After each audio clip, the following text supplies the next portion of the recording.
0 to 100 is a podcast dedicated to bringing you quality conversations and insights on resiliency in physical, mental, social, and spiritual fitness through engaging discussions with those in the military and beyond. Have you ever thought of being on an all-marine sports team? Now is a great time to check it out. Simperfit is now seeking applications for men's softball, men's and women's golf, men's and women's sevens rugby, and men's basketball. Application deadlines for several sports begin as early as May. Check out the description below for additional information and a link to the Mar Edmonds. Hey folks, welcome back to the 0 to 100 podcast. This is our third segment with Staff Sergeant Johnny Stefanowicz, and I am Mark, your host, and my co-host Steve. We are continuing our conversation on his wild journey of going from high school to the Marine Corps, to a lot of ups and downs, and eventually becoming an Olympian. And so for this segment, we're going to talk and focus on his successes, but also balancing now different options, as well as a career in the Marine Corps, being a dad, and kind of what lays in his future as he's continuing to prepare for the next Olympics in Paris. So welcome back, Johnny, and thanks again for your time.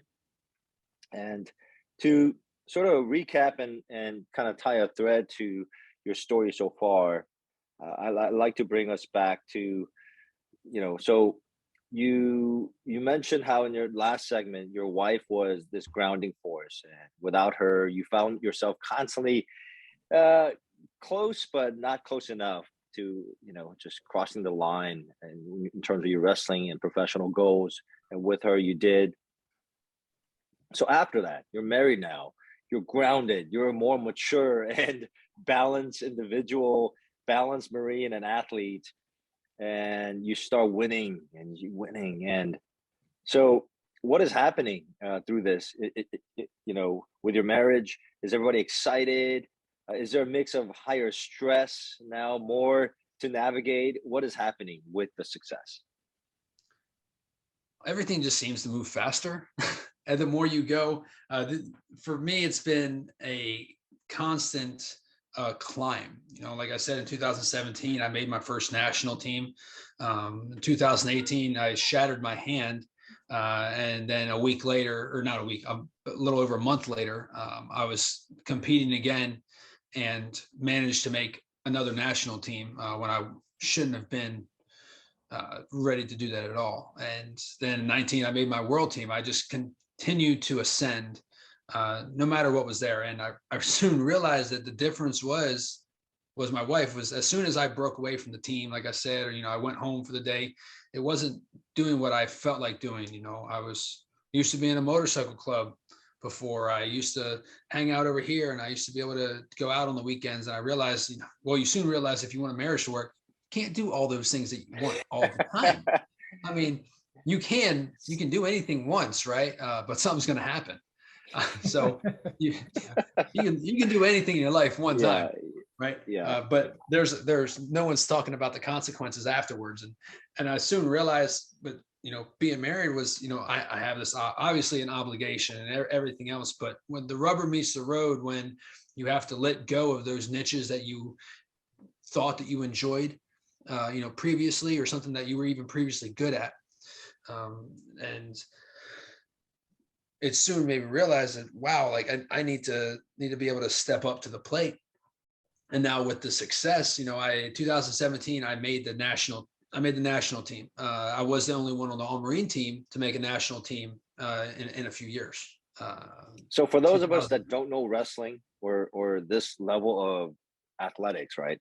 The national team, who's in that? Is it just Marines, or is it collegiate athletes? Who are you with? Like, what is the national team? You speak, if somebody says that, it's the same thing as a world team, as an Olympic team, right? To be a national team member in any Olympic sport in the world, you have to be top 3 in your representative country. That's depending on any sport, no matter what it is. But if you're in the top 3, if you're earned, or depending on your selection process, like if you're an equestrian rider, you're selected, right, upon a committee. But for wrestling, it's earning that title through trials and tournaments and different pieces to the puzzle here and there, that you become a national team member. If you're number one in the country, you're a world team member, and on the Olympic years, you're an Olympic team member, right? The selection process. So the national team and the Olympic team are composed of the same members? They're composed of the same members. The only thing is the Olympic team is just that one representative. And then the International Olympic Committee takes those. We normally compete at 10 weight classes per style, and there's a women's, a freestyle, and the Greco-Roman. And so out of that, instead of 10, though, for the Olympics, they cut it all down to 6. And then you're only allowed one member to be an Olympian in that. So you go from having 30 national team members to 6 Olympians during the Olympic year. So even among the national team members, there's a kind of a ranking process, right? There's a hierarchy, very clear and precise hierarchy. Right.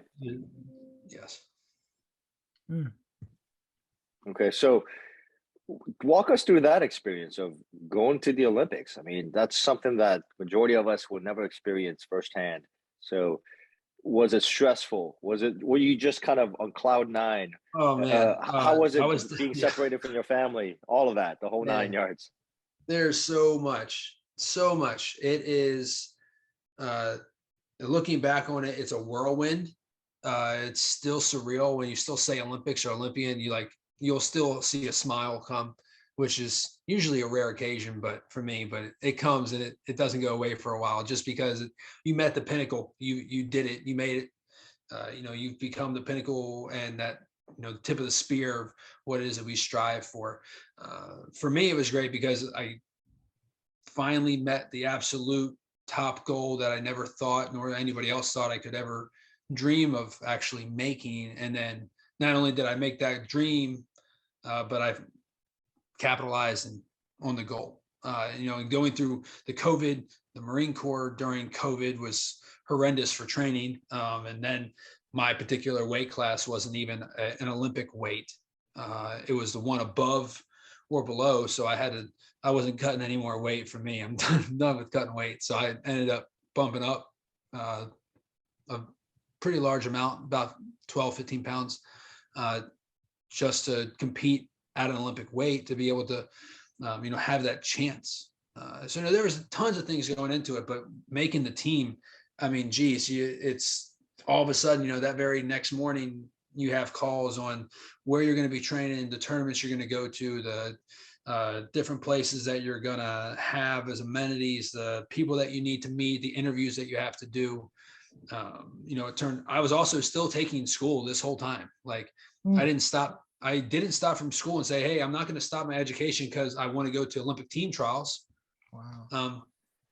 I said, I'm going to continue with school, and I'm just going to tell my professors, hey, can you give me a few days extension here? I'm kind of doing this thing, right? And once I explained the thing that I was doing and what I was doing, they were all about it, right? Which was great. But I had a huge learning curve on what it meant for time management. And now I'm going through and I'm training for the Olympics. And a month later, I finished that session, and then I ended up taking the summer off. But for me, it was huge, and having a new goal. And I realized right after I made the team that, all right, it's really cool to be able to be an Olympian, but now I've got people to live for. I've got people to, I have to let them know, I can do all of these things. And for the Marine Corps, a big thing was, can you be an Olympian and be a Marine? Because you're a Marine Olympian. You're not an Olympian who is a Marine, right? And I had to, my coach actually helped me with that, Jason Lankitis, and he sat me down a lot and was like, don't forget your roots, right? I think they were the first in 30 years to do this, since Barcelona. And there was a lot of goodness that came out of it. You get that local celebrity status of being able to go places and having your kids wear your Team USA stuff and know who they are and things like that. But it came at a price of everyone's always watching. I have to always do the right thing at all times. If not, I make the team look bad. I make myself look bad. I make the Marine Corps look bad. And those people gave me the opportunity in the first place, or I want to be here. Right. So it came as a very humbling experience when it comes to how do you balance it? How do you deal with it? I'm still learning how to deal with it. I still have to remind myself when I don't feel like running that I have to do it, because when I went to work, they expected me to run my 300 PFT, even though I don't feel like running for a couple months because I've just run myself into the ground for the past 4 years. There's a fine line between getting to go to the gym or getting to work out and then hearing someone who does that all the time say the words, I have to go because it's my job. Right. And the whole thing about not enjoying the job and it's never work, there's a fine line there. That's also a fine line because this hurts. It's wrestling. It's Olympic wrestling. It's not like I'm not playing chess. I'm not going out there and, slinging stuff down the ice, scrubbing stuff away like the dads on the weekend. Like this is a constant all the time strive of pain. And I had to deal with that a lot and I didn't feel like it afterwards. So now it's been a huge thing of now I have more people to live for than just myself now. So I'm once again, evolving in my own way. You think with all of what you just said, there's more reasons now, more to motivate you. Do you feel you're in a better place of preparation and headspace for the next Olympics than the first one? Yeah, in a sense, for me right now, the difficulty has been they announced that the team was going to go away and be deactivated a couple of days before I competed at the games. So like I competed in like August 3rd or August 2nd, and then I found out on like Marine Corps Times a couple of days before that the team was being deactivated. So that was a lot of turbulence to have just at the games, but as soon as I got back, the team, the members of the team, we pretty much all had orders if we didn't already have orders to leave.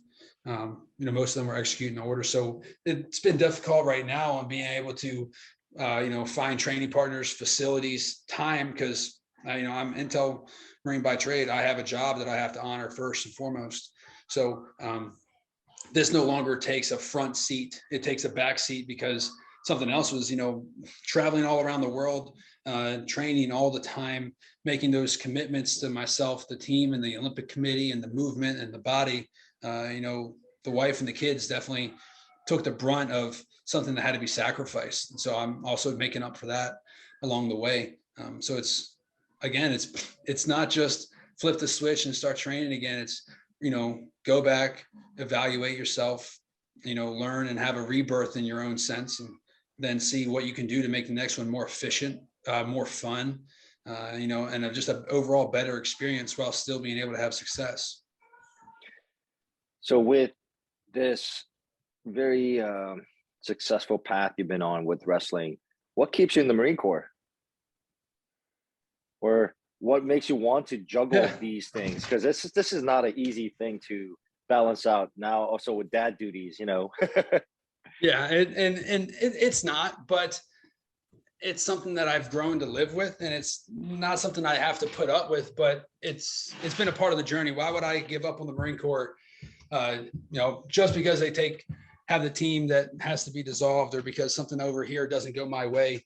And my thanks is, all right, I'm going to get out of the Marine Corps. Now, by all means, I'm not staying in the Marine Corps because of the wrestling team or because of, how frugal the paychecks are or anything like that by any means. But I don't dislike being a Marine. I don't find a lot of success in just going over to another place because I think the grass is a little greener. Yeah. Right. So like we talked about it before. I didn't go to Pensacola and I thought it was wrong. And I didn't go to Okie and I thought they hated me. And I know that Monitor could have changed his orders, right? We all know that could have happened, but it didn't, but it happened for a reason. And for me, my family that I have now has all prospered because of the Marine Corps. So I truly feel like it's that whole thing about, finding yourself and who you are. I've prospered in the Marine Corps because of the Marine Corps. And yeah, there are opportunities out there. There's the Army has called me a few times, to join their WCAP program, and they guarantee you, a place in Colorado, right? And they guarantee you, a stable environment, and they guarantee that you won't get deployed. And all these things are for the family. You're really close to the Olympic training center out there in Colorado Springs. I could probably even squeeze out a promotion. And being an Intel community, that's okay. We never get promoted. I'll just it's hard. It's hard. And so it's definitely difficult. And I've had those things where, hey, you can still stay in the service in the military, like I'm saying right now, but then we can give you all of these things. And then I still turn that down and they were like, why? And I mean, I've had friends that were on the All-Marine team that have transitioned. They are going to the Army, and they are going to follow that path because that's what they can do. But for us, it's been, it was a family decision too. That was the wife, it was the family overall. And it was more about what's going to continue to benefit us in the best way. And, what do we have true belief in? And it's staying in the Marine Corps. Yeah, that's great to hear. That's like farmhouse wisdom right there, right? 2 steps forward, 3 steps back when we get all that we want. And you're mentioning your history with Pensacola and other places, whereas you didn't get what you want, but it turned out to be like the best path. So that's great. And yeah, everyone gets, we all got to take off the uniform at some point, but doing it for the right reason, right? Probably makes a big difference. And it seems like that's where your head is. It's great to hear. I mean, then you talk about like, that's where I'm headed. I had this great opportunity. I ended up coming back to Second Intel for the second time. So when I checked back in and I knew about all the places more than like the new Sergeant Major or something like that, it's definitely a weird conversation on why are you back here again? And they talk about how long I've been on Lejeune and everything else. And I'm the, informal mayor of Lejeune and all this other nonsense that, my friends be spitting at about. And the thing about it is, this has been great. I look at it and I do believe that like homesteading is a good thing when it's done properly. But, I'm going to be moving here in like the next 100 hours or so, next couple of days now, and moving the family north to Annapolis just because, I believe the Marine Corps found an opportunity for that, just like you said, where I can continue to capitalize. It wasn't something I planned. It wasn't something that I had thought, and, conjured up years ago when I first started making national teams or world teams, or even after I made the Olympic team. But, having an opportunity to go to the Naval Academy at Annapolis, as a special assignment officer, and the senior combatives instructor, I guess, is going to be my next duty. And hopefully I can continue to grow there. It's definitely going to be a transition for us. Hey, I want to ask a question, Johnny. You've talked about all these experiences that you've had, and now, as you say that, you're now given platforms to speak, right? You've been given opportunities now to speak on behalf of the Marine Corps in a way, right? And then also to inspire recruits or poolees, right, that are thinking about coming into the Marine Corps and things like that. And I can definitely see how moving forward, definitely you're going to be given more and more opportunities, if you will, to have that opportunity to speak into the lives of others, to share that farmhouse wisdom that you've grown up with. So as you begin to have those opportunities, what are the kinds of things that you're wanting to tell others, that you're wanting to share that wisdom, to say, hey, yeah, you might see me and this is who I am, this is what I'm doing, but here's what I really want you to know. What are those kinds of things that, like I said, yeah, as you're going to be given the podium, you're going to be given the mic. What are those kinds of things you want to say? I would go right back to that saying that I had from, I guess it was like 9, almost 10 years or so ago now, that I got tattooed, was, never sacrifice the thrills of living for the security of existence. And to me, it's been applied in anything and everything that I've been able to truly accomplish. And I looked at it and it's, you can call it a mix between having a huge sense of urgency and then taking that whole carpe diem and throwing it into some weird English, and making it into a full sentence. But it's truly, for me, it's been about not having to see where you're at and what you believe you can do, because when you believe that, that just means that you're content with that goal, right?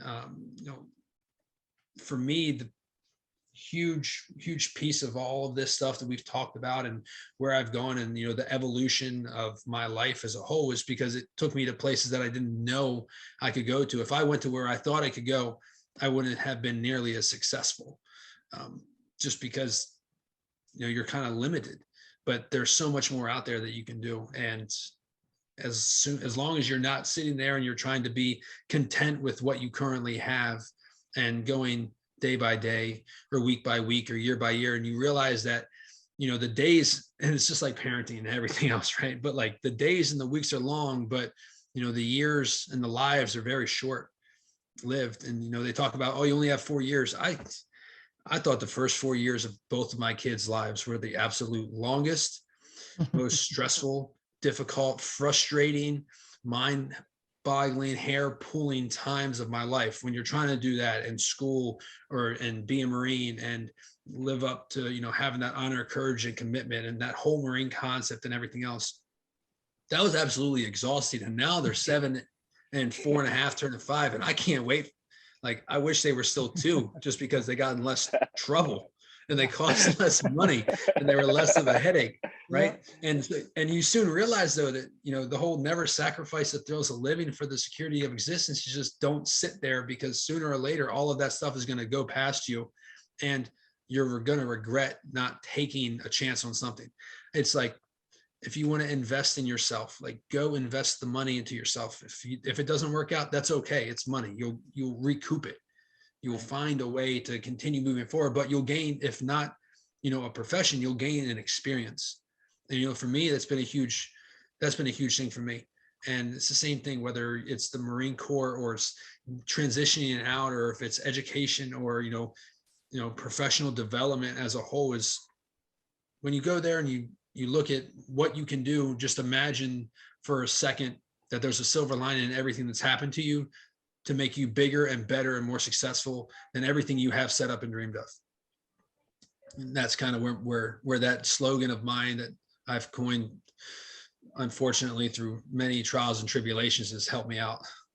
Yeah. And I think something else that pops to my mind is that what I hear you saying, and can definitely concur with, is that you got to these points where you had to kind of reassess, right? In these points where you thought this one path was coming to an end, and you're like, oh, let me reassess. Let me see where I'm at. Who do I want to be, right? Where do I want to go? And then you're like, okay, bloom where I'm planted, keep moving forward. And then I like how you said earlier that you said, you know what, but if I get the opportunity again, this is how I'm going to go after it. And then the opportunity came and you're like, okay, let's get after it. And you knew what you wanted to do, because, and I think that's a lesson that I really hope anyone out there listening right now, make sure you grab a hold of that, and that's something I definitely can relate with, is that it's so critical that whether you fail or whether you make a mistake or whether you just find yourself in a dead end where you think, okay, I just don't know where my life's headed right now. Don't give up, right? Stop, reassess. Where do I want to go? What do I want to do? Who do I want to be? And then keep moving forward. And I think that's what we've heard all throughout. And so that's just really great wisdom, I think, for everybody. Johnny, so right now, as you prepare for the next Olympics, and you obviously you don't have any time to slow down here with so many things you're juggling. What do you think? Are you thinking about beyond the Olympics too, or you're just too busy to even entertain your future? What's the next 10 years, if you would kind of speculate? On Next your mind 10 years. Oh man. Yeah. Well, see, there's a curse to everything that we've just said, because now you take all that self-doubt away, and you take, all those limiting factors of imagination we were talking about before, and you realize, oh man, I can do anything in the world. So like, I finished my degree, and for the past 6 years of these sleepless weekends, I told myself, the day after I get my degree, I'm commissioning. I'm going to commission, because I want to be an officer instead of enlisted now. And that's still a thing. We still, that's a constant weekly little talk we have about, hey, are we going to commission? Are we going to enlist? I got 12 and a half years. So everyone knows that's an extra 10, right? And what's good, what's worth it, what's not worth it? Why are you still in the Marine Corps? All these different questions. And then you realize, do I want to be an intel officer? Maybe I want to be a pilot like my cousin. Maybe I want to be an F-35 pilot because what kind of, rags to riches Olympian staff sergeant that ended up teaching at the Naval Academy became a fighter jet pilot. That's pretty cool. It sounds like a pretty cool career, right? So you start dreaming a little bit more and more, and you realize there's so many opportunities out there that now you have to start limiting yourself on making sure that you are prioritizing your efforts in the right, in the right places. Because if not, and everything's just sporadic like a shotgun, then you won't truly be an expert at anything. So you have that. I have me trying to be able to find where and how I'm going to train, who I'm going to train with, and what I'm going to do to be able to accomplish all those things while still making up for that lost time that we talked about parenting and being able to see my kids grow and prosper and being the dad that I wanted to be and everything else. And, it's been a huge learning curve for me, like even to this moment right now, as to where are you going, how are you going to get there? I don't know yet. I'm just trying to figure it out. And a lot of people that, my Marines and everything, they're like, oh, he's got everything made and he's got everything figured out. Furthest thing from it, because the more you have and the more you look back and reflect on yourself, now you have more questions to answer and more questions to answer. And it's not just from other people, but it's also from within yourself. Like that whole time when I was traveling before and with the, being an Olympian or, even after and before all that, I wasn't able to go to church as much, right? I wasn't able to see my children as much. There's a lot of things that you have to now start making up for. And, for me, I came back from the Olympics and I lost a little bit of my identity. I've always had the identity of a Marine, but I'm a Marine Olympian, but without a team. I'm a Marine Olympian, but I'm an Olympian of a sport that the Marine Corps no longer has, right? That's a lot of difficulty when you're throwing it in there, when you talk about like your mental your mental fitness. And for me, it's just mental stability. I came back and I lost, the people a lot of blood and, broken teeth or broken bones or, tons of things that bring that whole cohesive unit that you're talking about together. Being on your own and being in places and growing as a unit, we truly transformed each other into who we are today. And then we were, put in our, respective places for the MOSs and everything for the Marine Corps. And when all of that quickly goes away, like we didn't even have going aways. Like that's how quick it happened. Going away gifts or going away, events or restaurants, or like we didn't have any of that. We were gone. And you have to now come back that, okay, I'm a Marine Olympian, and I'll always have that title, which is absolutely mind-boggling to me when you think about where I was a decade ago.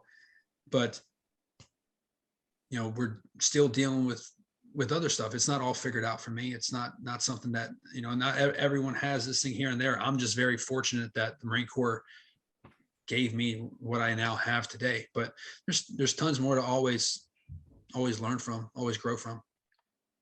Yeah, that identity point was that's powerful, right? And there's no simple solution to that or way forward. But I'm assuming though at the academy, in a college environment where athletics is, it's a higher priority, right? Than in the fleet, because in the fleet it's about warheads and foreheads. Absolutely. So Absolutely. there, maybe you'll find a tribe again. Yeah. Man, I'm excited for you. I Steve and I were talking about eventually visiting you, make a little video out of that. That'd be fun, and just kind of seeing what you guys are doing there. Maybe do a little video on just a follow-up, as well as just more conversations with maybe other people there too. So it's been an absolute pleasure and honor. We wish you the best in your next tour and with daddy duties and all of that. Steve, you have any words? Yeah, I would just say as a wrap up that how, as you say, as you kind of try to project for the next 10 years. And what I would say is that I think the next 10 years are going to unfold the same way the last 10 years did. one day at a time, right? You just wake up each day and you say, well, what do I need to do today? What decisions do I need to make today? And I know that's something me and my wife joke about a lot. We say, when we reflect back and say, as teenagers, did we ever think we'd be doing this now? Years later, we're like, no, I just woke up every day and said, all right, what do I need to do today? And so next thing you know, you find yourself in this place and you're like, wow, how'd I get here? So hats off to you and the journey that you've been on. And as Mark said, we look forward to seeing what the next 10 years are and how they unfold. And yeah, it'd be so great to follow up with you at the Naval Academy, maybe in a few months or something. So that's all I have, Mark. Hey, thanks, Johnny, for joining us. Yeah. What a Johnny, you great have any, episode. you have any last words for our listeners? Oh, I think I've spoken enough, but truly, this has been an experience that I wouldn't take back for anything at all. I mean, you talk about like the last 10 years. I mean, if it keeps going like that, I have absolutely my plans are null and voided then, because I have no idea where I'll be. If maybe that means I'll be elected to office one day, who knows, right? But for me, it's all about finding out who you are and then finding those mentors and being able to have that leadership. Like I was talking about, those leadership abilities and strategies has been huge for me in growing in every way, both at home and at work. Yeah, and it sounds like home is calling. Home is always calling, no matter what. If I'm not pulling their hair, then they're pulling on my leg. Yeah. Well, enjoy while you got it, brother, because I got 3 teenagers and it's a whole nother animal. So you got a lot to look forward to. It's been a pleasure. Well, thanks, Take guys. care, I Johnny. appreciate We'll it. see you again. I appreciate it. All right. Have a good one.